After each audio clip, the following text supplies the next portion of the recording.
harus dengan kerenahan dan keridhaan. Jadi kata enggak ruwet. Kalau apa sendiri masih singkatan Cina tahu biasa, tak cagur, tak usaha, begitu. Makanya mak kalau subuh-subuh udah sholat subuh, nyapu ngepel, mate udah bahagia banget. Mak ini beribu-ribu terima kasih atas bantuan semua orang.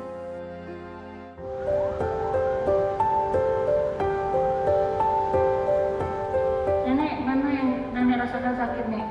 Yang mana yang sakit? Sehari nggak mesti makan gitu? Kenapa kamu yang nggak makan?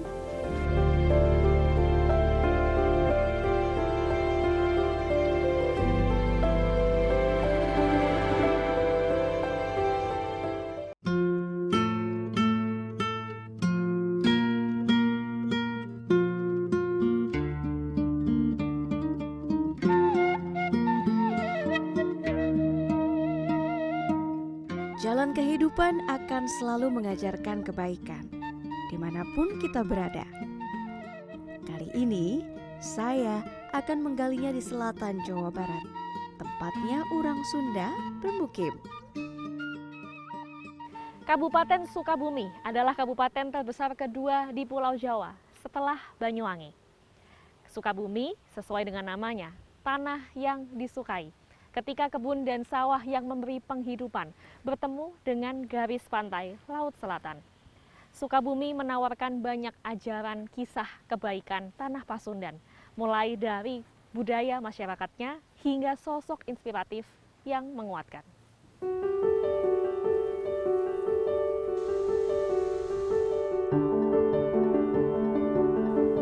Kampung Cisoka di Kecamatan Jampang Kulon menjadi tujuan saya kali ini.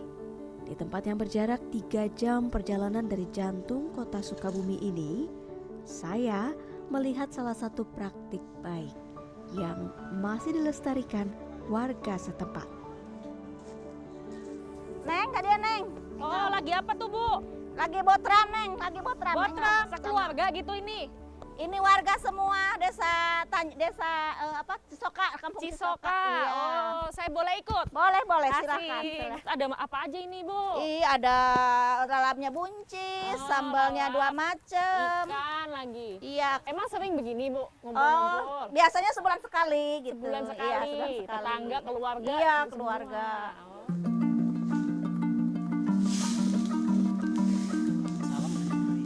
Inilah tradisi orang Sunda, berkumpul, bercerita, dan menikmati hasil bumi yang melimpah. Mereka menyebutnya botram. Kegiatan berkumpul dan makan bersama ini dilakukan untuk mengungkapkan rasa syukur. Yang saya lakukan bersama warga ini adalah perkumpulan rutin antar tetangga untuk menjaga keakraban. Botram mengandung nilai mendalam, menjadikan siapa saja yang berkumpul sama rata dan sama rasa, tidak membedakan status sosial dan ekonominya. Semua duduk sejajar, memakan nasi dan lauk pauk dalam satu wadah yang sama. Saya mencari tahu asal-muasal tradisi ini dari seorang sejarawan. Botram, yang dikenal juga dengan istilah bancakan, adalah tradisi masyarakat di lingkungan agraris. Kegiatan ini banyak ditemukan di Pulau Jawa, yang kebanyakan masyarakatnya hidup dari sawah dan kebun. Kalau dilihat dari etimologinya, ini kata bancakan berasal dari kata bancak ya. Bancak ini adalah tampah atau wadah, kalau orang Sunda menyebutnya nyiru, dari bambu ya, yang memang biasa dipakai untuk membersihkan beras yang baru dipanen. Terus kemudian kalau untuk menyiapkan hidangan biasanya hidangan nasi beserta sayur dan lauk pauknya ini bisa dihidangkan dalam bancak ini ya. Bancakan juga tidak punya pakem soal menu. Seperti di tempat saya saat ini. Mereka menyediakan nasi dan ikan bakar. Sebab Jampang Kulon adalah dataran sawah yang berdekatan dengan laut selatan. Namun, di banyak daerah, menu bisa terdiri atas ketela, singkong, dan hasil bumi lainnya, tergantung kondisi lokasi.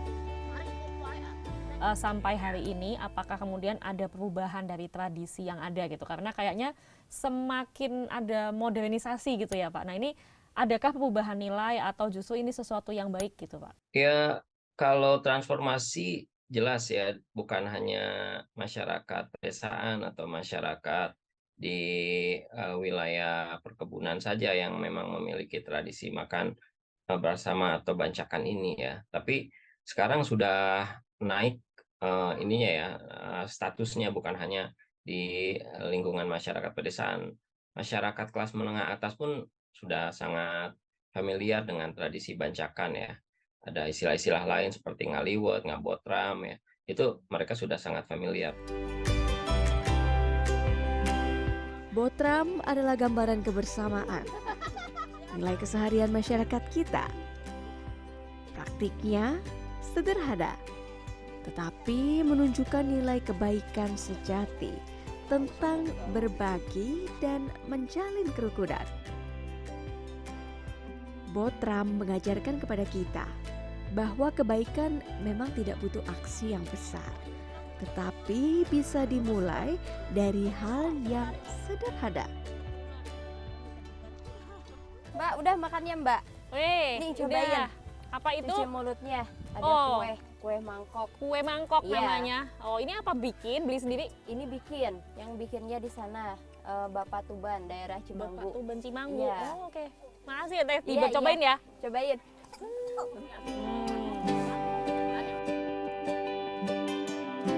Harus dengan kerenahan dan keriduan. Jadi kan enggak ruwet. Kalau apa sendiri masih singkatan tina cau ya sangat cagur. Nak usaha. Begitu.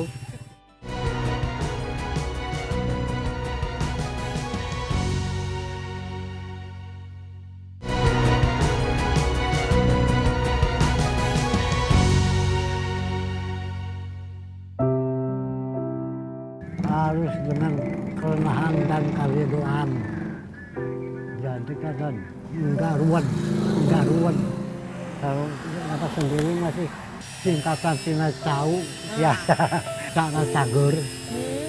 Nak usaha. Begitu.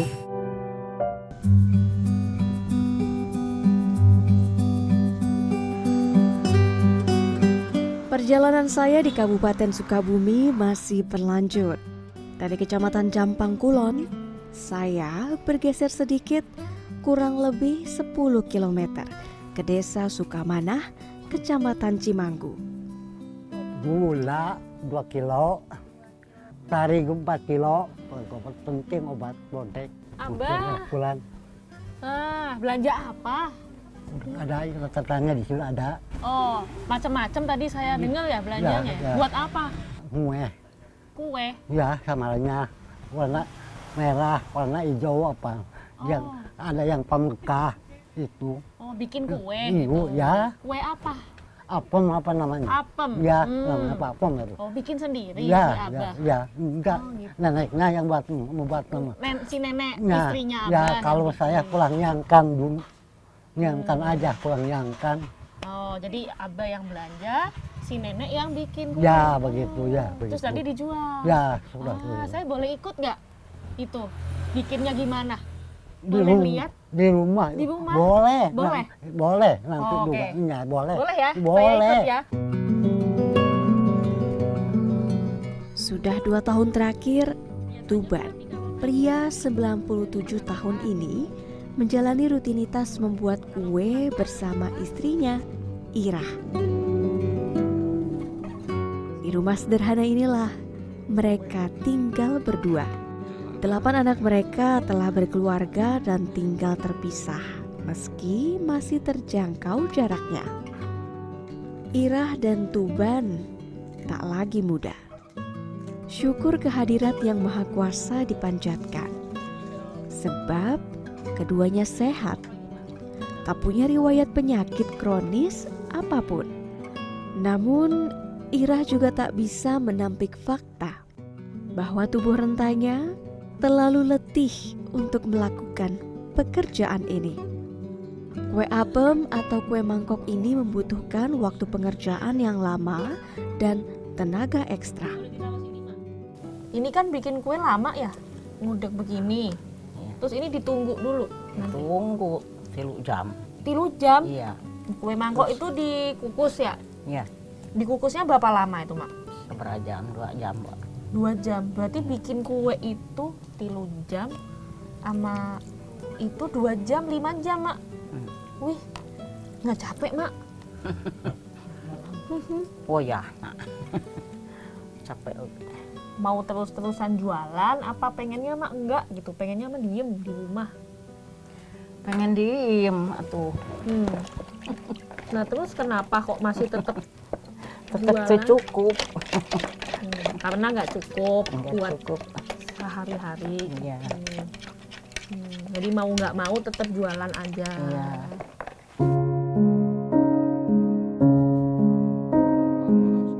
Dalam seminggu, Irah membuat kue sebanyak 3 kali.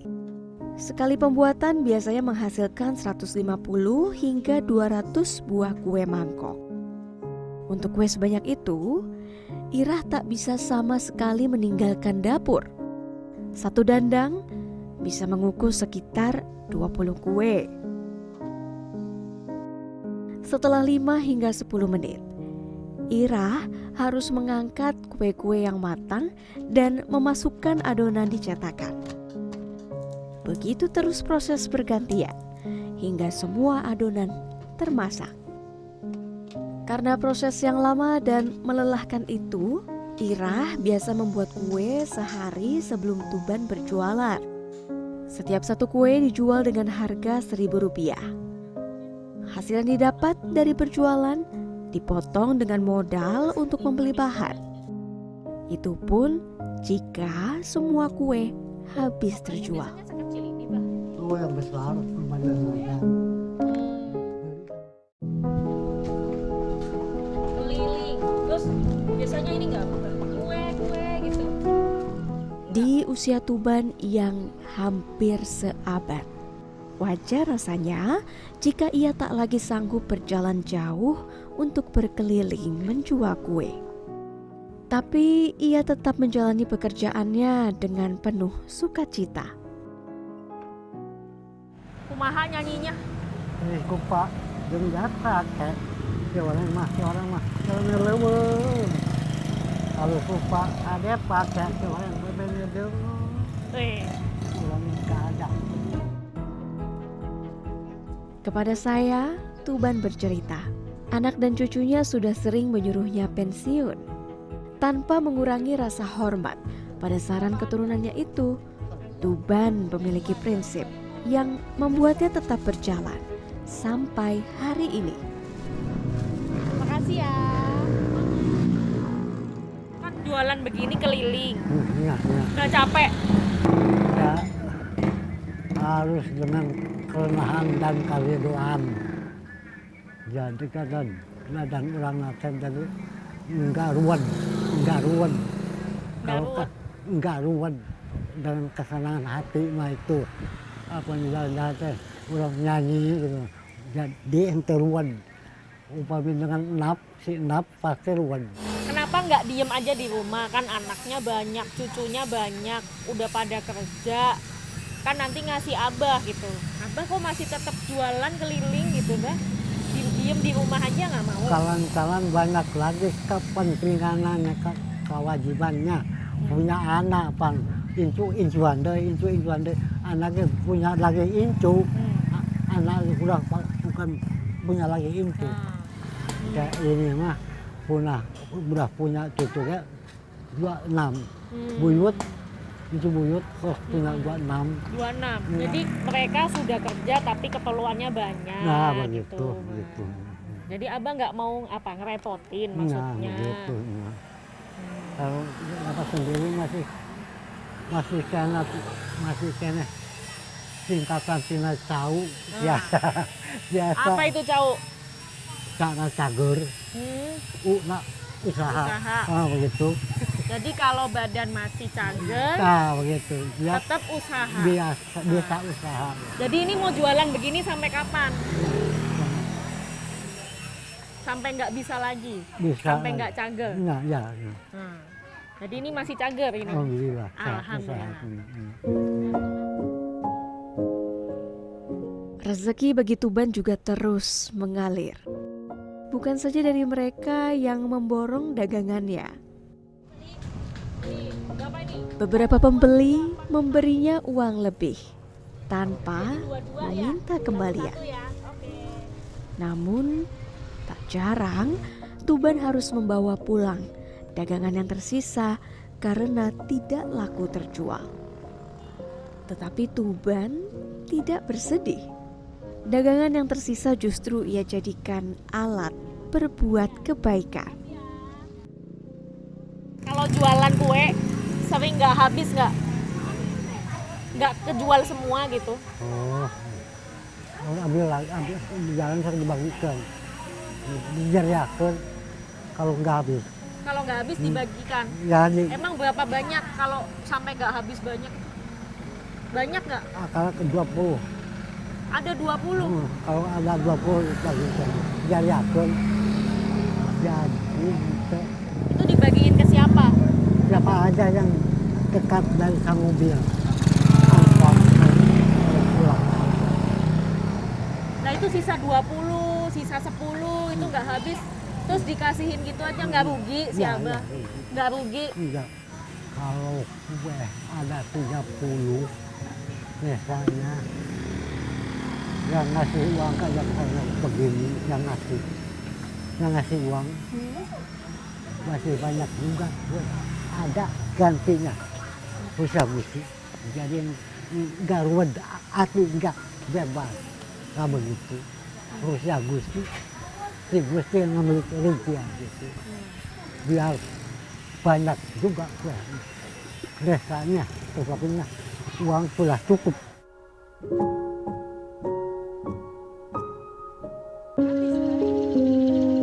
Jika sedang tidak berjualan keliling, Tuban tidak berpangku tangan. Ia memiliki sepetak sawah kecil yang ia kelola sendiri. Inilah yang membuat saya salut dengan sosok Tuban. Di saat hidup memberinya kesempatan untuk berleha-leha, Tuban tetap memilih untuk terus berusaha selagi badan masih berdaya. Abah Wah, lagi panen. iya, Oh. ya, ya, Berarti ini kerjaannya ya, Abah kalau selain ya, jualan kue. ya.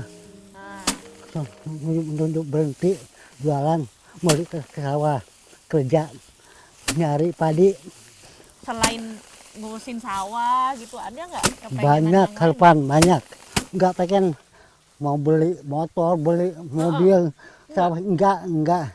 Paling rumah pun ngebutuhkan resiko aja. Resiko yang kecil dari rumah. Seperti sabun, seperti itu. Jadi kepentingan Ya, sehari-hari ya aja begitu, gitu. ya begitu. Begitu. Sama yang penting sehat gitu Ya, ya, Pak? ya, betul. Sosok Tuban banyak mengajarkan kepada saya bahwa kebaikan tak mengenal usia. Kebaikan itu mungkin sederhana, berbentuk kerjasama suami istri yang saling melengkapi di masa senja. Kebaikan juga berarti kesanggupan kita untuk terus berusaha selagi Yang Maha Kuasa masih memberi kekuatan.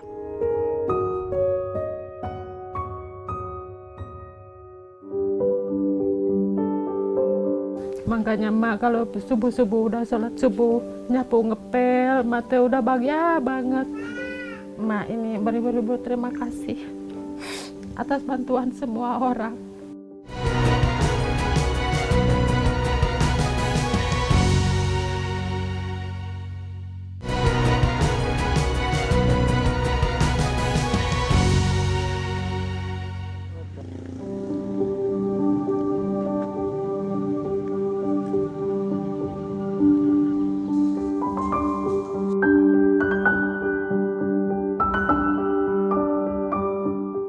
Budaya dan sosok inspiratif di Tanah Pasundan telah mengajarkan kebaikan kepada saya.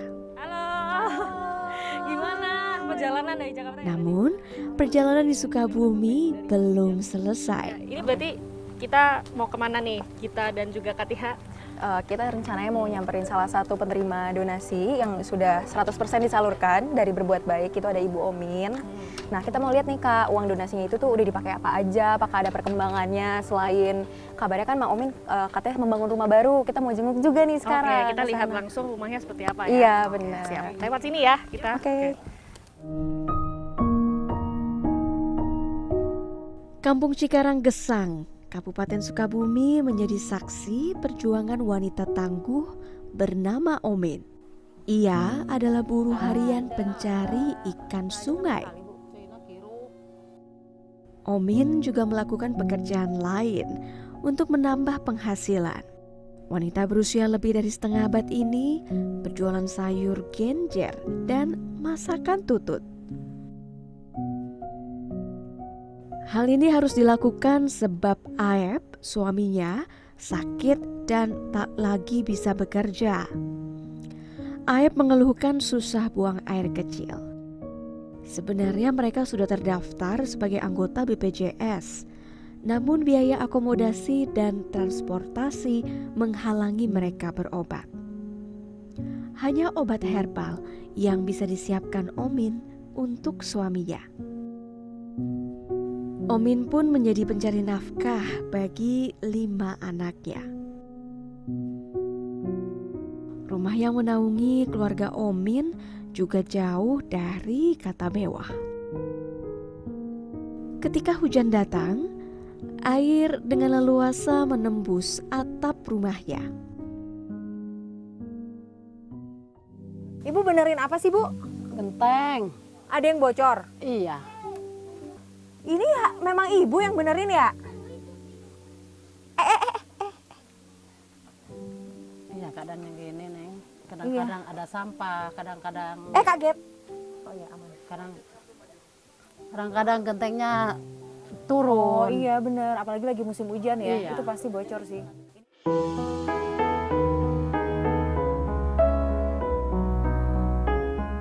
Inilah wajah rumah Omin yang baru.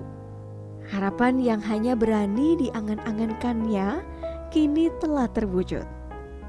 Semua berkat tangan sahabat baik yang terulur untuk meringankan beban di pundak Omin, sang ibu sejati. Jadi sekarang Mak Omin apa kabar? Alhamdulillah baik, Neng. Alhamdulillah. Semua Iya. keluarga, suami, anak-anak. Iya, baik. Alhamdulillah. Alhamdulillah. Terus ada yang beda ya, Mak? Kalau kita ke sini kayaknya beda dari yang tayangan kemarin. Rumahnya ini baru direnovasi. Iya. Nah, Iya. kapan ini renovasinya, Mak? Waktu itu lagi bulan puasa lah. Terus apa bedanya apa, Mak? Dulu satu lantai ya? Iya. Yang Terus? dulu satu lantai, Ah. lagian udah rumahnya udah bukan dicerita lagi dah, udah busuk gitu Neng ya. Sekarang Mama alhamdulillah. Terus Mas sekarang bahagia banget. Bahagia. Makanya Mak kalau subuh-subuh udah sholat subuh, nyapu ngepel, Mak teh udah bahagia banget. Mau kayak orang lain gitu, punya rumah. Sekarang Mama alhamdulillah misalkan tidur di atas kasur. Kalau dulu Mak kan boro-boro. Iya, alhamdulillah Mak, ini sudah terkumpul dari sahabat baik yang peduli Iya. sama Mak ya. Dan semoga Emak nanti juga perjuangannya semakin ringan ke depannya karena nanti ada usaha lagi yang baru ya kan Mak ya. Iya, amin. Dan ini semua sudah tersalurkan semua 100% tanpa pontokan Iya. apapun. Dan alhamdulillah sudah banyak jadi rumah ya Mak ya. Iya. Rumah, barang-barang dan Iya. usaha yang baru. Mak ini beribu-ribu terima kasih atas bantuan semua orang. Mak mohon maaf kalau ada kesalahan ya gitu. Sampai kapanpun Mak gak bakalan ngelupain kebaikan atas kebaikan semua.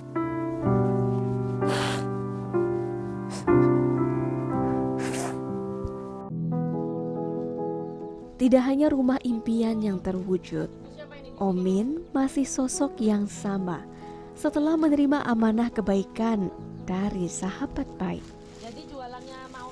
Ia adalah pejuang keluarga sesungguhnya. Donasi dari sahabat baik dimanfaatkannya sebagai tambahan modal usaha berjualan opak dan baju keliling. Donasi yang diterimanya tidak diterima begitu saja, tetapi juga untuk memperluas ladang kebaikan. Lengkaplah kini pembelajaran kebaikan di Tanah Pasundan. Budaya orang Sunda, sosok pejuang sejati, dan bagaimana gotong royong kita semua menjadi pengingat bahwa kebaikan tidak perlu aksi besar, tetapi bisa dimulai dari hal yang sederhana.